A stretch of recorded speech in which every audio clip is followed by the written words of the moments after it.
اعوذ باللہ من الشیطان الرجیم، بسم اللہ الرحمن الرحیم۔ السلام علیکم معزز ناظرین، امید ہے کہ آپ سب خیر و عافیت سے ہوں گے۔ سب سے پہلے تو میں آپ کا بہت مشکور ممنون ہوں کہ آپ نے ہمارے چینل کو سبسکرائب کیا، ہماری ویڈیوز کو پسند کیا اور ہماری حوصلہ افزائی کی، اور اس سے بڑھ کر یہ کہ آپ نے ہمیں اپنی دعاؤں میں یاد رکھا ہے۔ میری ان ناظرین سے گزارش ہے کہ جنہوں نے ابھی تک ہمارے چینل ہوم فزیشین کو سبسکرائب نہیں کیا، برائے مہربانی ہمارے چینل ہوم فزیشین کو سبسکرائب کر لیں، ساتھ نوٹیفیکیشن بیل آئیکن کو بھی پریس کرتے ہوئے آل کے آپشن کو بھی پریس کر دیں، تاکہ ہماری ہر آنے والی نئی پوسٹ اور نئی ویڈیو آپ تک فوراً شیئر ہو جائے۔ ویڈیو پسند آئے تو لائک ضرور کیجیے، اپنے دوستوں، رشتہ داروں اور عزیزوں میں اسے ضرور شیئر کیجیے۔ ناظرین، ہماری جلد پر چھوٹے چھوٹے سوراخ ہوتے ہیں جو مسام کہلاتے ہیں۔ یہ مسام یا پورس جلد کی چکنائی، مردہ خلیوں اور بیکٹیریا وغیرہ کی وجہ سے بند ہو جاتے ہیں، جس کے نتیجے میں جلد پر دانے نکل آتے ہیں۔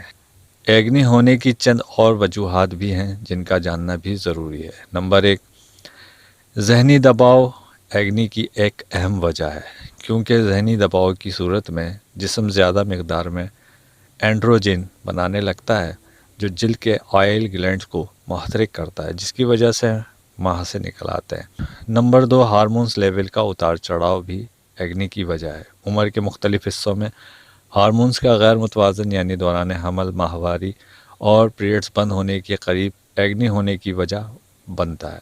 غیر متوازن ہارمونز کی وجہ سے جلد زیادہ چکنائی پیدا کرتی ہے جو ایگنی کا باعث بنتی ہے۔ نمبر 3، جلد کے گلینڈ سے ایک طرح کا تیل نکلتا ہے جو سیبم کہلاتا ہے۔ یہ بھی ایگنی کی وجہ بنتا ہے، یعنی بعض اوقات سیبم سے جلد کے مسام بند ہو جاتے ہیں اور ان میں بیکٹیریا پرورش پانے لگتے ہیں جن سے مہاسے نکل آتے ہیں۔ اس کے لیے ضروری ہے کہ کوئی اچھا کلینزر یا فیس واش یوز کیا جائے۔ نمبر 4، کاسمیٹک پروڈکٹس بھی جو آپ استعمال کرتے ہیں وہ ایگنی کا سبب بن سکتے ہیں، معیاری میک اپ یا کاسمیٹک پروڈکٹس کو ترجیح دیں۔ نمبر 5، بہت سے لوگ دن میں کئی بار چہرہ دھوتے ہیں اور رگڑ رگڑ کر صاف کرتے ہیں۔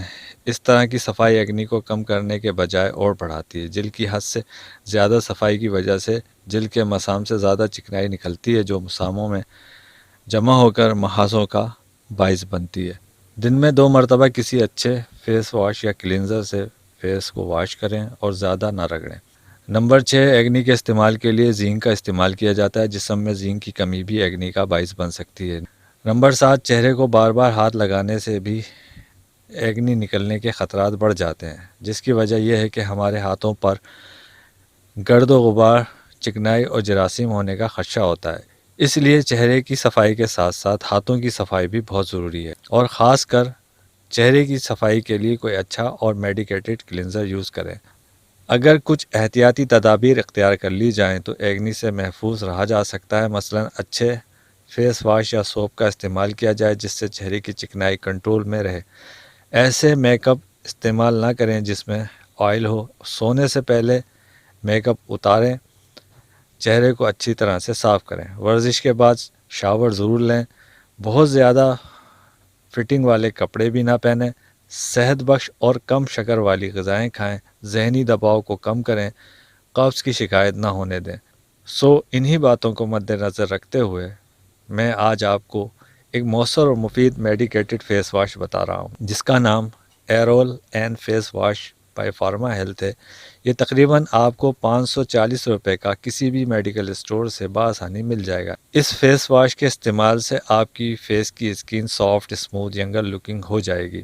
اس فیس واش میں شامل اولینولک ایسڈ ایگنی اور پمپلز کو ہونے سے روکے گا اور چہرے کی اسکن پر بیکٹیریا گروتھ کو ہونے نہیں دے گا۔ سیبم کی ایکسس پروڈکشن کو کنٹرول کرے گا جو ایگنی بننے کی وجہ ہے۔ پورس کو لارج یا اوپن ہونے سے روکے گا۔ اس فیس واش میں کچھ قدرتی اجزاء شامل ہیں جن میں ایلوویرا ایکسٹریکٹ، وٹامن ای، گریسین وغیرہ وغیرہ۔ اس فیس واش کو دن میں 2 بار استعمال کریں اور 8 ہفتوں تک اس کا استعمال رکھیں۔ تو ناظرین، یہ آج کی ہماری ویڈیو تھی۔ امید ہے کہ آپ کو پسند آئے گی۔ اگلی ویڈیو تک کے لیے مجھے اور میری ٹیم کو اجازت دیجیے۔ انشاءاللہ تعالیٰ پھر ملاقات ہوگی۔ اللہ حافظ۔